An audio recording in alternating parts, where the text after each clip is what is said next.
Hello friends, आज class 9th का exercise 6 start होने वाला है जिसमें अपन बात करेंगे लाइंस एंड एंगल्स की। तो इस इंट्रोडक्शन लेक्चर में हम बात करेंगे what his lines, what is intersecting lines and parallel lines, what is angles, types of angles, pair of angles, linear pair of angles, vertically opposite angles, ये सब क्या होते हैं, इस सब के बारे में आज अपन जानेंगे। तो वीडियो शायद थोड़ा सा लंबा हो जाए तो उसके लिए सॉरी, बट अब ये थोड़ा लंबा करना ज़रूरी था। तो चलिए शुरू करते हैं। तो पहले हम बात करते हैं व्हाट इज़ लाइंस।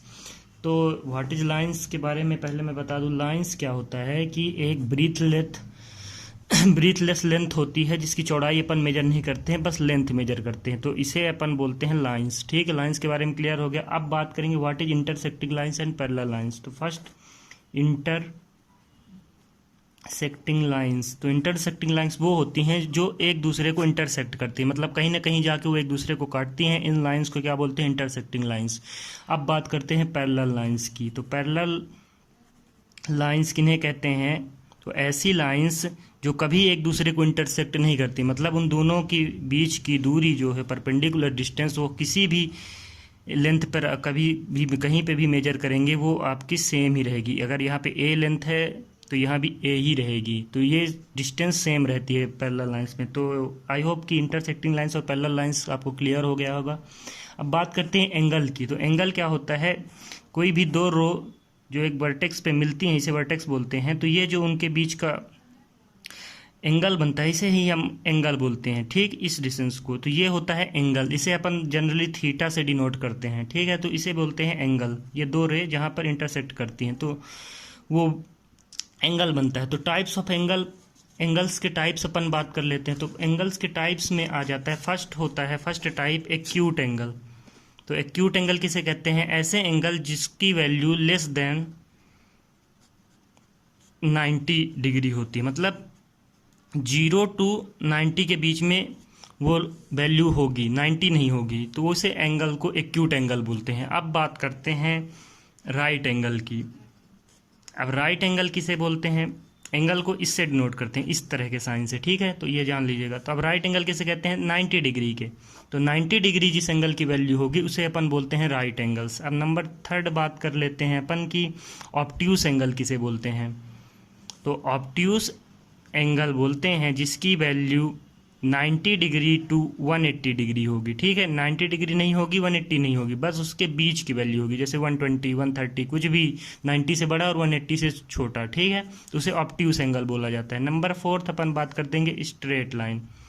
तो स्ट्रेट लाइन मतलब कि एक ऐसी रे है, एक ऐसी रे है, कॉमन वर्टेक्स पे यहाँ पे मिल रही है, तो ये जो एंगल बनता है इसे ही स्ट्रेट लाइन एंगल बोलते हैं, और इसकी 180 डिग्री इसका एंगल होता है। तो 180 डिग्री के एंगल को अपन स्ट्रेट लाइन एंगल्स भी बोलते हैं। अब नंबर 5 आ गया रिफ्लेक्स एंगल। तो रिफ्लेक्स एंगल पर बहुत सारे क्वेश्चन बन चुके हैं, तो रिफ्लेक्स एंगल को जानना बहुत जरूरी है। जैसे ये एंगल मान लीजिए बना है कोई थीटा एंगल, ठीक है, तो इसका रिफ्लेक्स एंगल क्या होगा? इस साइड वाला एंगल रिफ्लेक्स एंगल होता है 180 डिग्री से बड़ा और 360 डिग्री से छोटा, तो ये एंगल होता है। तो ये तो 180 डिग्री से बड़ा नहीं दिख रहा है, तो इसके पीछे वाला एंगल जो ये एंगल बनता है, मतलब इसका रिफ्लेक्शन इधर ही बनेगा, तो ये एंगल होता है रिफ्लेक्स एंगल। रिफ्लेक्स एंगल अगर मान लीजिए थीटा दिया है तो 360 माइनस थीटा कर देंगे, 360 डिग्री माइनस थीटा कर देंगे तो हमें रिफ्लेक्स एंगल मिल जाएगा। मान लीजिए 80 डिग्री दिया है तो इसका रिफ्लेक्स एंगल हमें निकालना है, तो 360 माइनस 80 कर देंगे तो हमें इसका रिफ्लेक्स एंगल आ जाएगा। ठीक है, जो कि होगा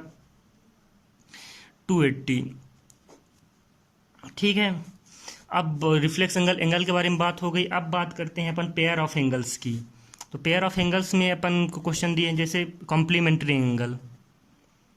कॉम्प्लीमेंट्री एंगल्स क्या होते हैं? कॉम्प्लीमेंट्री एंगल्स ऐसे एंगल्स होते हैं जिनका सम जो होता है 90 डिग्री होता है। जैसे ये मान लीजिए दो एंगल दिए हैं ए प्लस बी, तो अगर दिया है कि ये कॉम्प्लीमेंट्री एंगल है तो हमें ये पता है कि A plus B equal to 90 degree होगा। ठीक है, तब ये कॉम्प्लीमेंट्री एंगल होंगे। अब बात कर लेते हैं अपन कि कॉम्प्लीमेंट्री एंगल्स की बात हो गई। अब बात करते हैं नंबर 2, दूसरा कौन सा है? वर्टिकल, वो सप्लीमेंट्री एंगल।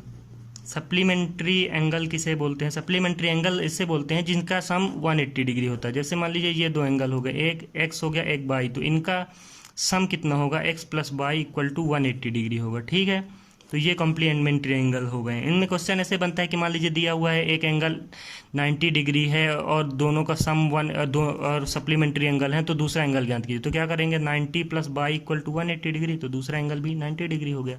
तो इस प्रकार से इसके क्वेश्चन इसमें आपको मिल जाएंगे। अब नंबर 3 बात करते हैं एडजेसेंट एंगल।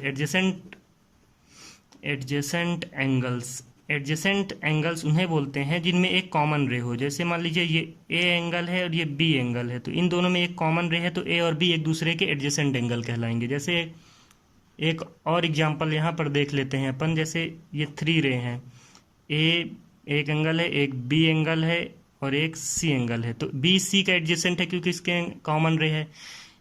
ए बी का एडजेसेंट है, इसमें भी एक कॉमन रे है, लेकिन ए सी का एडजेसेंट नहीं है क्योंकि इनके बीच में एक एंगल आ रहा है। ठीक है, तो ये एडजेसेंट एंगल का पॉइंट क्लियर हो गया होगा आपको। अब बात करते हैं अपन linear pair of angles and vertically opposite angle. तो linear pair of angles and vertically opposite angles में यहाँ पे आपको समझा देता हूँ। लीनियर पेयर एंगल मतलब कि एक यहाँ पे रे हो गई, यहाँ पे मान लीजिए इनका कॉमन वर्टेक्स हो गया, तो इसके ऊपर बनने वाले सारे एंगल्स का सम जो होगा 180 डिग्री होगा। मतलब मान लीजिए ए है, बी है और सी है, डी है, तो A plus B plus C plus D जो होगा वो हमेशा 180 डिग्री ही होगा। ठीक, तो ये लीनियर पेयर होंगे एंगल्स, एक ही वर्टेक्स के ऊपर बनने वाले सारे एंगल्स एक स्ट्रेट लाइन के, तो ये लीनियर पेयर्स हो गए। अब बात करते हैं वर्टिकली अपोजिट एंगल्स। तो मान लीजिए जैसे यहीं पे मैं समझाया हूँ, ये दो इंटरसेक्टिंग लाइंस में वर्टिकली अपोजिट एंगल बनते हैं, और ये जैसे ए एंगल है, ये एंगल बी है, और ये एंगल सी है, ये एंगल डी है, तो ये एंगल ए एंगल बी के इक्वल होगा बाय वर्टिकली अपोजिट एंगल। ठीक, तो ये vertically opposite angle intersecting lines में बनते हैं, और डी एंगल सी एंगल के इक्वल होगा। क्यों? क्योंकि ये वर्टिकली अपोजिट हैं। ठीक है, तो इस लेक्चर में अपन ने बात कर लिए हैं इन सारे पॉइंट्स के। नेक्स्ट लेक्चर में अपन बात करेंगे आगे की। तो अगर आपको वीडियो पसंद आया हो तो चैनल को लाइक, कमेंट्स और सब्सक्राइब किए बिना बिल्कुल मत जाइएगा, और अपने फ्रेंड्स के साथ वीडियो को ज़्यादा से ज़्यादा शेयर कीजिए। Thank you.